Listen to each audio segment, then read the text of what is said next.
Haleluya, puji Tuhan. Salam sejahtera bagi kita semua keluarga GPD El Shaddai Magelang. Mari terus nikmati setiap kebenaran firman Tuhan yang datang di dalam setiap kehidupan kita. Sebab firman yang akan terus membawa kita mengalami perubahan-perubahan di dalam setiap kehidupan kita. Terus mengalami renew, terus alami perubahan bersama dengan Tuhan setiap hari. Bapak Ibu Saudara, mari merenungkan kebenaran firman Tuhan menggunakan 365 hari yang mengubahkan. Puji Tuhan. Saat ini mari merenungkan kebenaran firman Tuhan bersama dengan saya di dalam Ibrani 10 ayat 35 sampai ayatnya yang ke-36. Ibrani 10 ayatnya yang ke-35 dan 36, demikian kebenaran firman Tuhan. Sebab itu janganlah kamu melepaskan kepercayaanmu karena besar upaya yang menantinya. Sebab kamu memerlukan ketekunan supaya sesudah kamu melakukan kehendak Allah, kamu memperoleh apa yang dijanjikan itu. Puji Tuhan Bapak Ibu, hari ini saya memberi judul renungan firman Tuhan yaitu kekuatan dari ketekunan. Kekuatan ini adalah kemampuan kita untuk bertahan di tengah tekanan atau kesulitan. Ketekunan adalah di dalam Kamus Besar Bahasa Indonesia adalah berkeras hati dan bersungguh-sungguh. Karena itu kata ketekunan ini adalah satu kata yang gampang, yang dengan mudah untuk kita ucapkan, tetapi sesungguhnya membutuhkan perjuangan untuk melakukannya, membutuhkan kesungguh-sungguhan, membutuhkan hati yang teguh untuk menjadi orang yang teguh, untuk menjadi orang yang berketekunan. Nah, kalau kita mau observasi di dalam perikop yang kedua, pasal yang ke-10 ini, Ibrani 10 ini, kita akan melihat akan ada timbul pertanyaan-pertanyaan. Mengapa penulis kitab Ibrani ini memberi kita nasihat dan menegur kita untuk menjadi orang-orang yang teguh atau bertekun, ya Bapak Ibu? Mengapa penulis Ibrani ini memberi kita nasihat untuk kita menjadi orang-orang yang memiliki ketekunan di dalam kehidupan kita? Ketekunan itu apa dan bagaimana yang diharapkan oleh penulis kitab Ibrani ini? Ketekunan yang bagaimana yang diharapkan oleh penulis? Penulis kitab Ibrani memberi teguran dan nasihat kepada kita untuk hidup memiliki ketekunan. Dijelaskan di dalam ayatnya yang ke-19 sampai ayatnya yang ke-21. Bapak Ibu bisa baca di dalam Alkitab masing-masing. Di sana dijelaskan bahwa kita ini adalah orang-orang yang beruntung. Kita adalah orang-orang yang menikmati sesuatu yang istimewa yang diberikan Allah di dalam kehidupan kita. Apa keberuntungan yang kita peroleh di dalam kehidupan kita? Di dalam ayat-ayat yang tadi saya sebutkan, ayat 19 sampai ayatnya yang ke-21, disebutkan bahwa kita ini mendapat kebebasan oleh penebusan yang diberikan oleh Allah lewat Yesus Kristus, lewat kematiannya, lewat penebusannya terhadap kita orang-orang percaya. Kita memperoleh kehidupan yang kekal lewat kematian Yesus Kristus. Kita mempunyai imam besar yaitu Yesus Kristus di dalam kehidupan kita. Jadi kita ini adalah orang-orang yang beruntung. Karena itu kita diminta untuk terus bertekun di dalam kehidupan kita. Ketekunan yang bagaimana yang diharapkan oleh penulis di dalam ayatnya yang ke-35. Sebab itu janganlah kamu melepaskan kepercayaanmu karena besar upaya yang menantinya. Yaitu bertekun di dalam kepercayaan kita. Kepercayaan ini berbicara soal iman. Jadi penulis kitab Ibrani ini meminta kita, menasehatkan kita untuk kita terus bertekun di dalam iman kita, di dalam kepercayaan kita kepada Tuhan. Kenapa? Sebab kita sudah memperoleh, kita sudah diberikan hidup yang kekal, kita ditebus, kita diberi kebebasan oleh karena kematian Yesus Kristus. Itu semua berkat kasih Allah yang begitu besar di dalam kehidupan kita.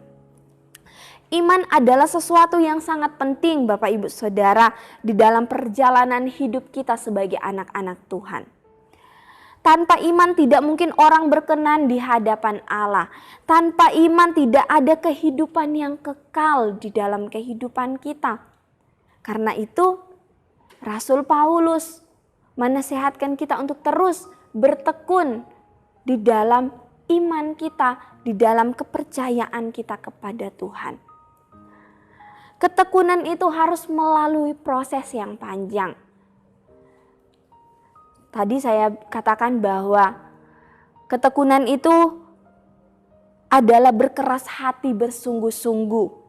Pasti akan ada banyak tantangan di dalam kita bertekun di dalam iman. Karena itu pada ayat-ayat sebelumnya saudara bisa baca di dalam ayat 22 sampai ayat yang ke-26. Penulis memberi kita catatan penting, mendorong kita supaya kita menjadi orang-orang yang setia dan orang-orang yang bertekun. Bahwa kita harus saling memperhatikan supaya kita saling mendorong di dalam kasih, di dalam pekerjaan yang baik. Apa itu? Yaitu firman Allah. Kita saling mendorong, saling menasehati. Bapak Ibu Saudara, di dalam gereja kita selalu menyebutkan kita adalah keluarga GPDI El Shaddai Magelang.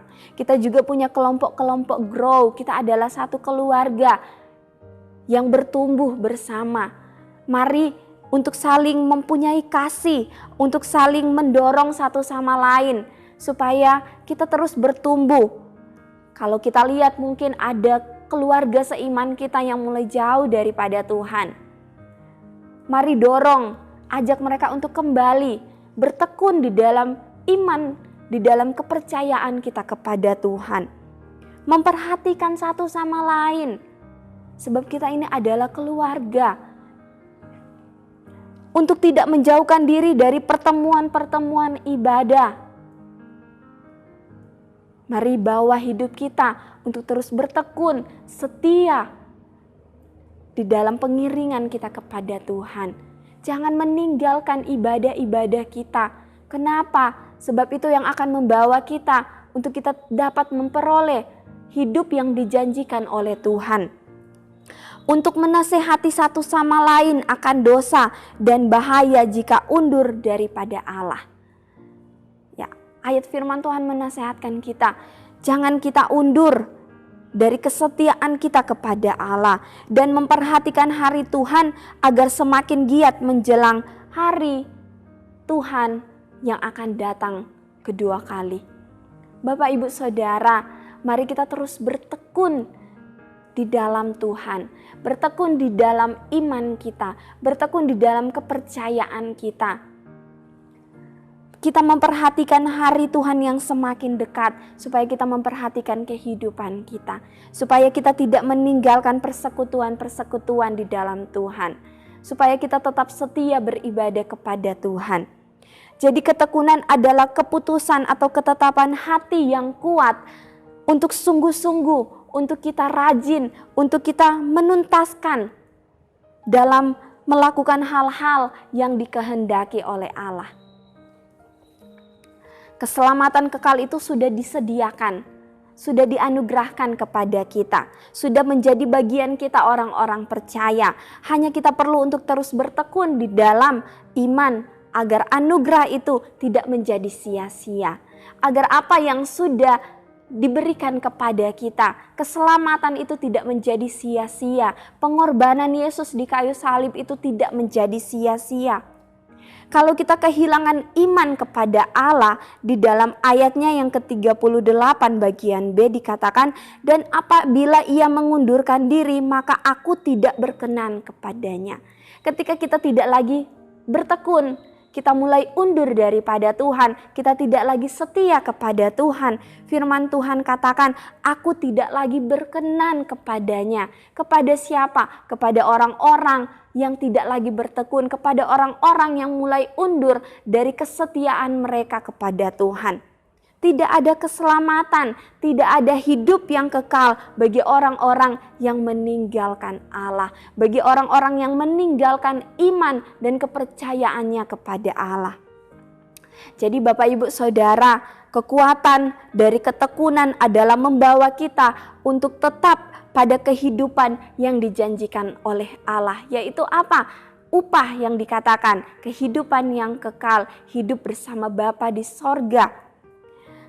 Aplikasinya di dalam kehidupan kita, tetaplah bertekun di dalam iman, tetap setia kepada Tuhan, tetap setia beribadah, jangan meninggalkan ibadah kita, jangan menjauhkan diri dari pertemuan-pertemuan ibadah, menjaga persekutuan dengan Tuhan dan saling mendorong sebagai satu keluarga di dalam Tuhan.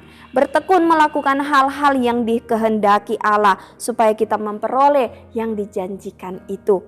Di dalam Wahyu 2 ayat 10 bagian B berkata bahwa hendaklah engkau setia sampai mati dan aku akan mengaruniakan kepadamu mahkota kehidupan. Puji Tuhan, pegang janji Tuhan, pegang kebenaran firman Tuhan di dalam setiap kehidupan kita, dan mari kita terus bertumbuh di dalam pengenalan-pengenalan kita kepada Tuhan. Puji Tuhan. Bapak Ibu Saudara, terima kasih telah mengikuti Renungan 79 dengan setia.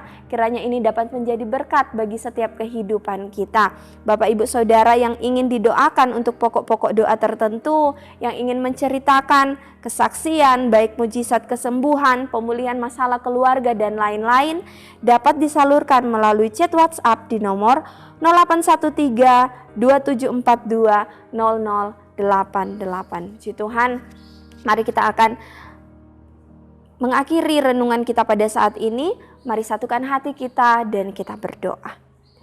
Terima kasih banyak Bapa yang baik, hari ini Engkau mengajarkan kami untuk kami tetap bertekun di dalam iman kami, di dalam kepercayaan kami kepada Tuhan. Sebab ada kekuatan dari ketekunan supaya kami dapat menerima janji-janji kebenaran firman Tuhan. Sebab kami boleh menerima upah yang disediakan oleh Tuhan. Bapa, terima kasih untuk anugerah-Mu di dalam kehidupan kami. Kami sungguh mengucap syukur punya Allah yang seperti Engkau, yang tidak pernah membiarkan kehidupan kami. Kami percaya Tuhan bahwa penyertaan-Mu, kasih-Mu Tuhan selalu menyertai setiap kehidupan kami. Memberkati keluarga GPDI El Shaddai Magelang. Berbahagialah keluarga GPDI El Shaddai Magelang yang menaruh kepercayaan kepada Tuhan, yang tidak berpaling kepada orang-orang yang angkuh atau kepada orang-orang yang telah menyimpang kepada kebohongan. Terima kasih Tuhan, di dalam nama Tuhan Yesus Kristus. Haleluya. Amin.